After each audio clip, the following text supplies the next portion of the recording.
have given a dignified life to people. Millions of Indian women who don't have a toilet, getting an LPG connection, that means a right to life. Actually, you don't die of cancer. That is dignity.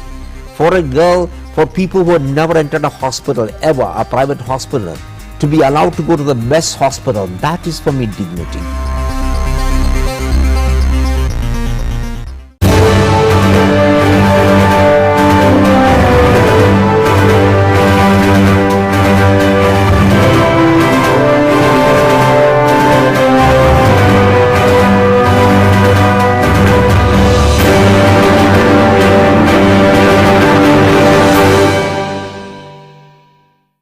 Our guest today on this special episode of The Journey is someone who is known to follow his mind and his heart. A person who never took the beaten path and always did what his conscience told him to, often facing very challenging situations in the process, both in the administration and outside as well. A very average student who went on to qualify for India's toughest exam, the IAS, got suspended for speaking his mind, then resigned from civil service and joined the rough and tumble of politics. Welcome Mr. KJ Alphons, a Rajya Sabha member from Kerala and former minister. Welcome to The Journey. Thank you, Shana. Mr. Alphons, the most interesting anecdote is what your teacher said. She said she was shocked that you got 42% in the 10th standard, and despite that you went on to become an IAS officer and actually did the country and your state proud. What were you like as a child? Well, I was one of those carefree children. We lived in a 5-acre campus, like most Keralites do, on the river front. So when fishing, we were 9 children. My father was Second World War veteran, then he became a school teacher. We were 9 children. My parents adopted 2 more from the orphanage, 11 children. That's a large cricket family. Yeah, it's a cricket family. So we had a great time. And when it came for me to do the 10th board examination, the headmaster said, "Ask your father to come." And he said, "Your son is one of the dumbest kids the school has ever seen. He won't get through. So let him repeat one more year and maybe next year he can do that." I said, "I can't do, because mine was a co-educational school with the girls in my class. Imagine sitting with your junior girls." So I argued, he said no, and I said no, and finally he allowed me to do the examination. When the results came, the headmaster had the biggest shock of his life, and my parents too. I passed with 42%. So we had huge celebrations. Imagine today in most families, to get 42%, they'd be absolutely wrapping the child. You'll be beaten up. I mean, I've seen parents beating up children, firing them because they lost 1 mark out of 500, 499, and where is that 1 mark gone? In my family, there was big time celebrations. But quite the contrary in 1979, when you were just 26 years and you were so overconfident when the UPSC results came, and you almost didn't want to check because you were so certain that you would have passed and excelled. Now that's quite a contradiction. You have somebody who gets 42% in the 10th standard, and then when you're 26, you have passed with flying colors for the most difficult examination in the country.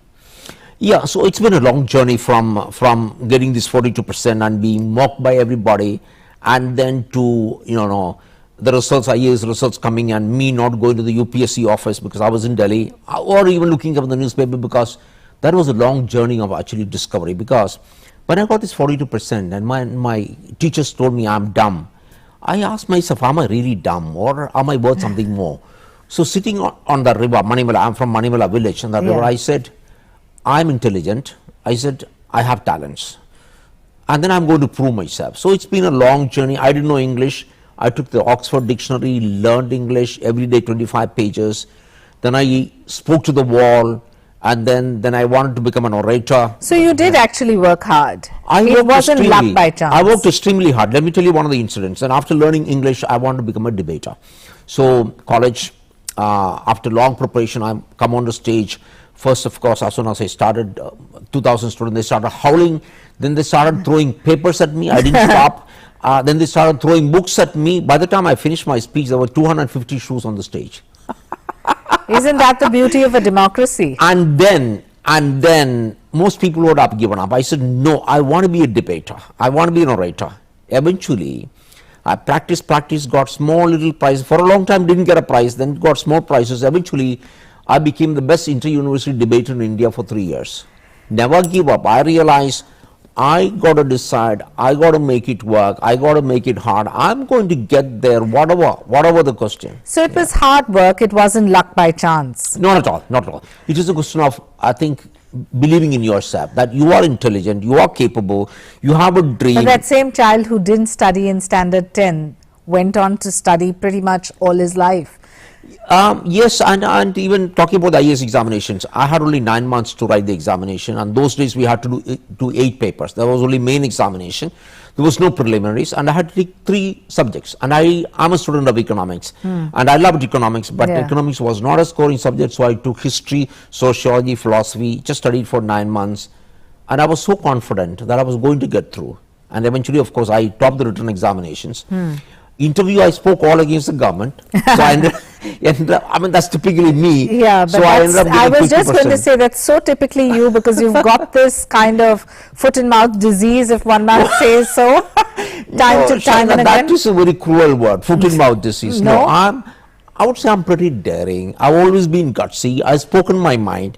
Yes, occasionally, yes, it could be, I could be wrong, I could be stupid. I'm not saying that everything that I say is correct, but I have. So you'd like to be termed as a legitimate voice of dissent? Absolutely. I think I'm a legitimate voice of dissent, and I decided, you see, once you get into Mussoorie Academy, most people say, oh, my life dream is achieved, I have arrived. I said, no, I have not arrived, I just crossed this gate, and now begins a journey. So from getting into Mussoorie Academy, for me, it's been a massive journey of independence. I said, I am going to change things in this country with my life. I'm not. So tell me, as an IAS officer, you were part of an NGO called Jan Shakti. Is there need to move from that space into active politics? Weren't you achieving enough as a civil servant and as well as an NGO activist? Yeah, Shaida, yeah, I've had a very exciting life with IAS, extremely exciting. I mean, every job I have enjoyed. So even though I quit IAS later, which of course you will come to, if there is a rebirth, for the next 13 births, I would still get into IAS only, because I think it's the most exciting job. Because you learned a lot there. I learned a lot. And you contributed a lot. And I also proved that if you want to, you can really achieve whatever you want, But there is a question, I don't want to miss out on things. As an IAS officer, your mandate is to do things which is decided by the political executive. They take the policy decisions, and you are implementing this. I said, why not become a policy maker? So that's why I quit IAS, even though I really loved IAS, and became a politician. I think the most interesting part of your journey has been the kind of work you've done for Kottayam district in Kerala. The fact that you have made sure that there's 100% literacy. How can one replicate this in the rest of the country? Actually, it's been a very, very interesting thing which we did in 1989 when we made Kottayam the first 100% literate town in the country. I had 14,000 volunteers working for me, all free, out of which 12,000 were women. So it was not even a government program. So we said, let's do something exciting for Kottayam. See, if a district collector wants to, he can make his district the best in the country. Any district collector. Then why don't all district collectors do so? This is a question I keep asking when I go to Mussoorie Academy. Look here, if I have done it, it's not that I'm a great guy. If I have done it, anybody can do it better than that. So we did this damn thing with absolutely with voluntary effort, and eventually, of course, it became a model for the country, and it was, I mean, the National Literacy Mission was set up on the lines of the Kottayam one, and literacy just took off. If you take from 79, literacy, 89, literacy just took off in this country. I think it's one of the greatest things, because for any country to progress, I think literacy is fundamental. Education is fundamental. So then do you think this is the reason why in 1994 you were part of the global influential leaders, the 100 most important, a list in which Mukesh Ambani and you both represented India? Is that one of the reasons you think you were chosen? I think they look at the lifetime achievements of people, and I was into what, just 14 years into the IAS when I was listed in Time magazine's list of 100 young global leaders. Then I was commissioner at EDA. My job was to demolish illegal buildings. I know, and you demolished so many that they almost demolished your wife and son. Yeah, they beat up my wife, my kids are beaten up, but it was very exciting. See, when I came to Delhi, Everybody said, these Madrasis come, because I was the first South Indian commissioner in Delhi. And they don't know the difference between Tamil Nadu and Kerala. They don't know, of course not. So I said, okay, let me see. And then I prepared the list of the biggest encroachers, and I found that KJ Alphons, the man who burned alive thousands of people in Delhi, he was the biggest encroacher. So I said, we go for him. My entire office, 36,000 employees were shocked. Sir, you can't touch him. If you touch him, you will be burned alive. I said, let's see. So we prepared 25,000, 10,000 policemen on trucks with guns and 25 bulldozers in front. And in front of that, I go in great style, like in a movie. In front of that, me in my Stetson hat, my gun on my hip. Almost like the sheriff in a movie. Exactly, and my huge Great Dane dog in an open jeep. So we land up in Model Town. Everybody thought Pakistan had invaded India. I said, relax.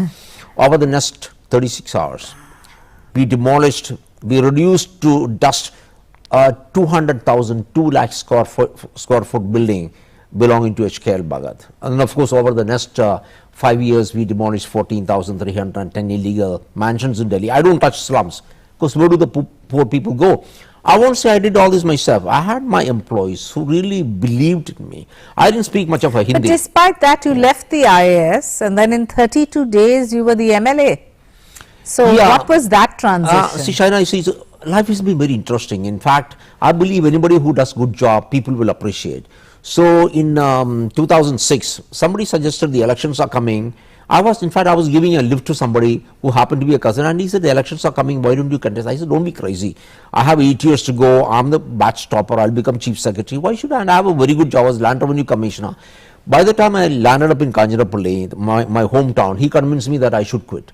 So I put in my papers. See, you have to give up something to get something in life. You can't hold on and say, I want this, I want as well as that.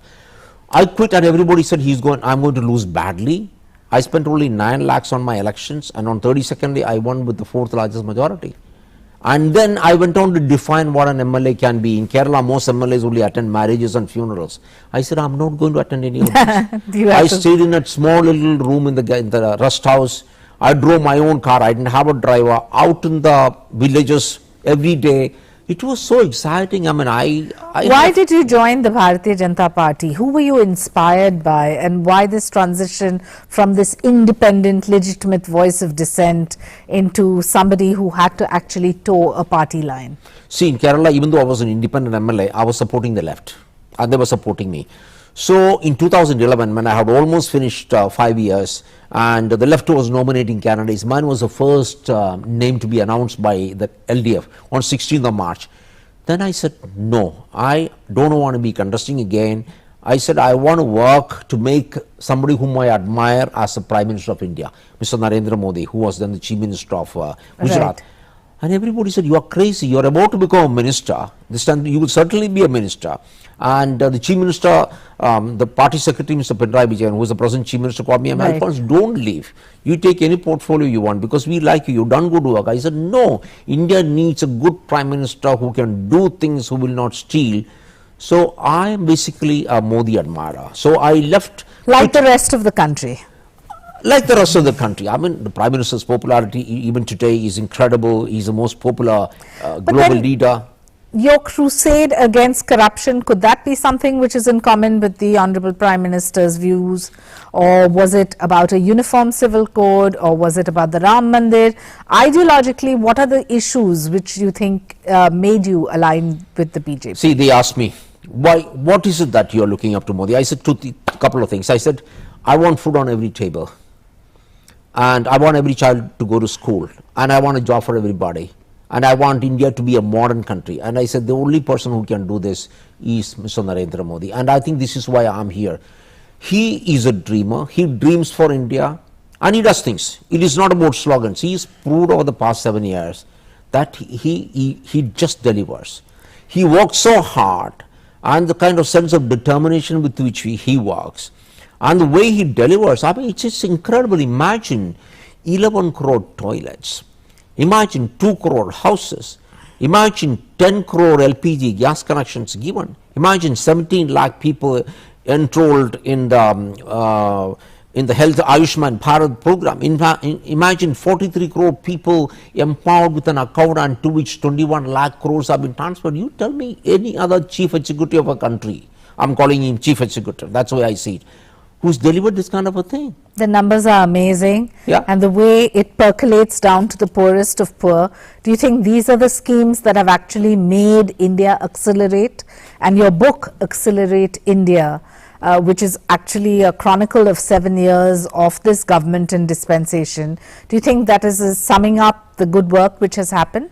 Yeah, I also decided that, somebody has to really document what is being done, because people are not willing to accept. So I've written this book, Accelerating India, 7 Years of Modi Government. It's a most authoritative book, 25 sectors, key sectors, and it's got all the numbers. And I've cross-checked, it's got 1 million numbers, but all of them have been cross-checked with credibility.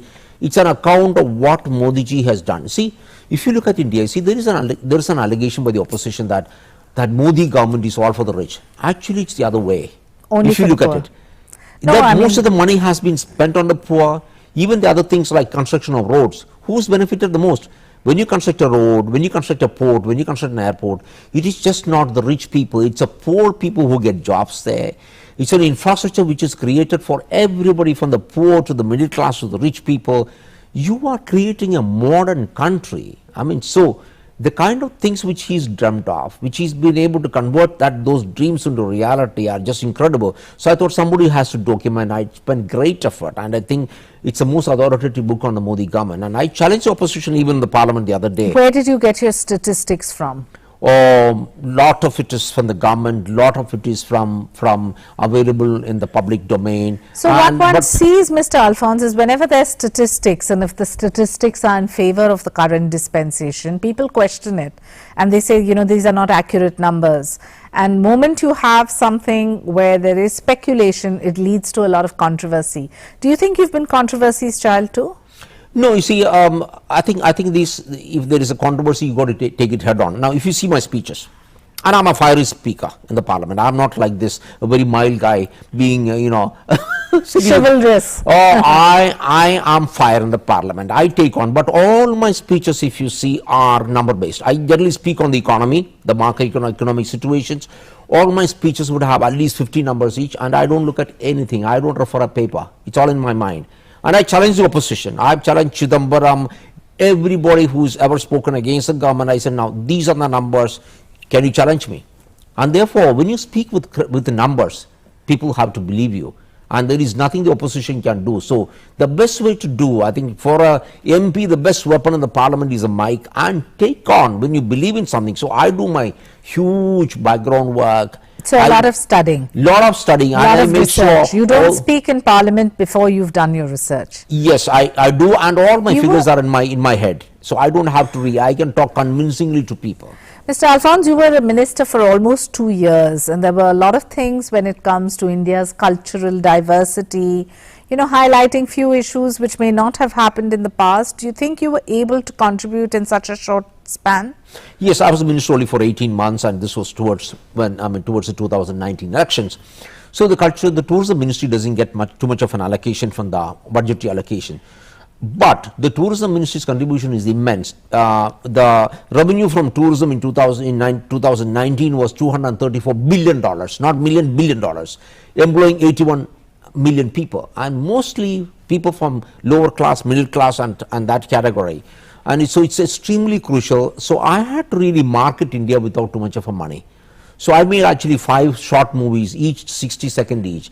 And let me tell you, each of those 60-second movies, I spent about 20 hours on making each of those. So these 5 movies one was on yoga, one was on Ayurveda, one was on luxury, because India is ultimately the home of also luxury.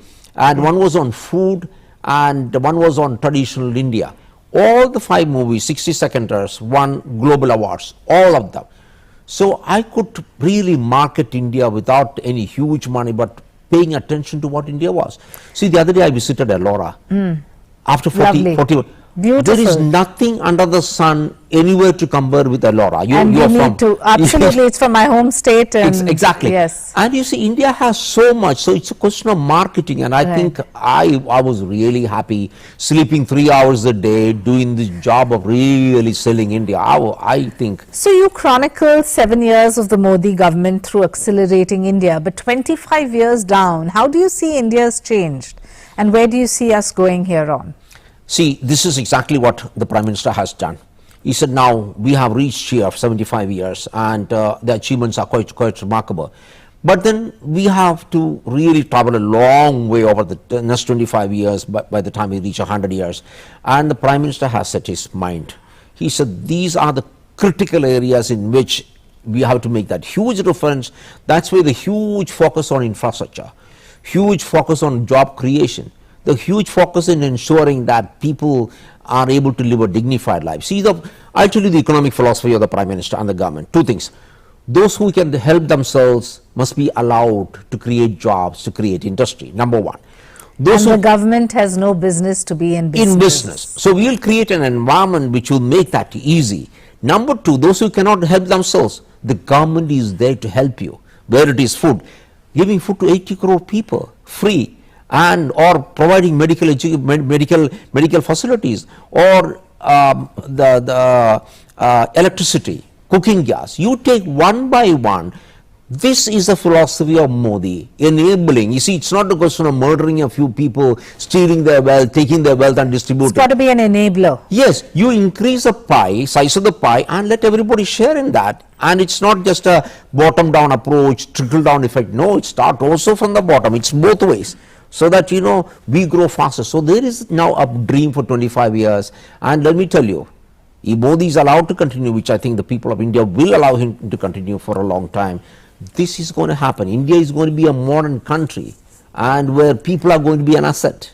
What are the other hobbies that you spend your time on? Yeah, every day, Shaina, whether it is winter, summer, I jog 5 kilometers a day, and I eat very little, and I don't eat unnecessarily, drink unnecessarily, so I'm a fitness freak. I have 7 dogs, all adopted from the street. How nice. So you're an animal lover. Yes, 2 cats adopted from the street. Then we give in my house. I live in Tulodi estate. We feed 300 eagles every day, 10 kilos of chicken. They come exactly at 12:45 and they leave at 1 o'clock.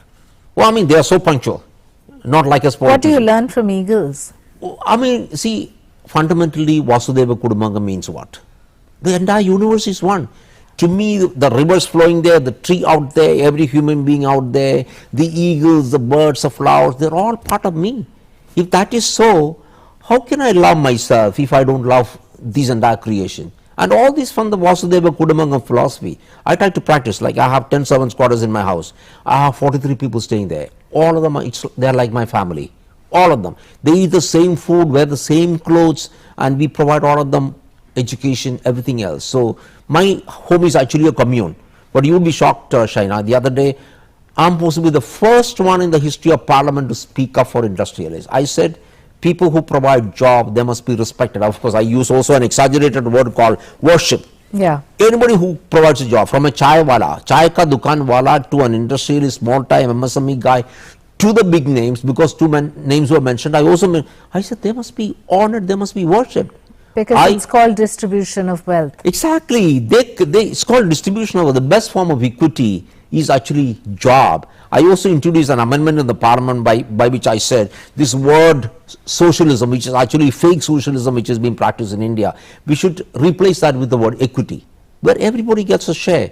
So I was the first one in the Parliament to say this, because people don't have the courage to speak up on behalf of people who create wealth in this country. So which of the welfare schemes of the current dispensation do you think have really impacted lives? You talked about Jan Dhan Yojana, pension schemes, insurance schemes, Ujjwala. Is there anything, you also talked about Ayushman Bharat, but is there anything over and above which you think has really set India apart? Because we are celebrating 75 years of India's independence. And as somebody who has studied, who has read about the Indian democracy, what do you think is that major contribution that you think you need to highlight to the viewers today? I think, Shaina, the biggest contribution is we have given a dignified life to people at the bottom. Imagine, I come from a village. I think we got the first toilet in my house when I was in high school. For somebody who doesn't have a toilet, for millions of Indian women who don't have a toilet, getting a toilet, I think it's ultimate dignity. Getting an LPG connection, that means a right to life. Actually, you don't die of cancer. That is dignity. For a girl, for people who have never entered a hospital ever, a private hospital, to be allowed to go to the best hospital. That is for me dignity. That is for me democracy. When you never entered a bank before and you are allowed to get into a bank and then 21 lakh crores are transferred by the government to them and you go and draw that money with a check, that is for me dignity. I think the greatest thing is this government has given dignity to people, voiceless people, and I've always been with the voiceless. I started that program, a mass contact program, and I was a district collector which won the highest UN award. And you know what was the provocation? An 80-year-old lady came and one day walked into my house and said, I come twice, this is the third time I'm coming. Why can't you come and see me in my village? Because the government has given you a car. To me, that was the motivation for starting that program. I started going to the village, predetermined village with pre-received petitions. We examined it over a month and we started going. We sorted out problems of people without they having to come to the government office. 5,000 petitions in each of those hearings. And this won the highest UN award. So, Shaina, for me as a bureaucrat, I decided I don't know everything. I learn from people. Every day I learn from people. As a politician, I learned from people. As a minister, I took every call that came. It was not my PS who had my mobile number. You answered phones yourself. You're known for that. Yeah. Yes, because the higher I go, I believe I must become humbler. I should become more accessible. I mean, that is my job as a politician. And as we part, I have to ask you the last question, an interesting one. If you were to redefine politicians of India, there is a common notion within the younger generation and especially the professionals who abhor politics and abhor politicians. They don't want to enter public life. What would be that piece of advice that you would want to give all those watching this program who are sitting on the fence, very wary to join politics, but when they hear of aspirational stories such as yours, they almost consider it an option? My advice to young people is, you are born here to make a difference. In fact, that's the title of my book actually, which I wrote first, Making a Difference. You are born to make a difference. It's not a Prime Minister, Chief Minister or MP. You must make a difference to the world. So when you look back and say, wow, I changed the world, you should be able to say, it's a great opportunity to become an IAS officer and then to become a politician. Politics can be extremely exciting. I love this. I've never taken a rupee from anybody. I'm an honest politician. You can be an honest person. You can be a straight thinking person and be in IAS, be in politics, and you can succeed immensely. So money is just a means. I mean, a lot of you guys are just geared up onto one thing, make money. Yes, money is good. It can provide jobs, but much beyond money. Money is only a means. Beyond that, there is a world of excitement. I listen to Beatles, I dance, I jog, I do so many exciting things, Shaina. I go fishing, I do everything. I mean, life is so exciting. And I work extremely hard. When I was a minister, I was working 18 hours a day minimum, 20 hours. So, live your life, live with excitement. And politics, and combined with my previous thing, IAS, it offered everything. Thank you so much. More power to you, more success to you, and more stories like you. So that was Mr. KJ Alphons, Rajya Sabha member from Kerala.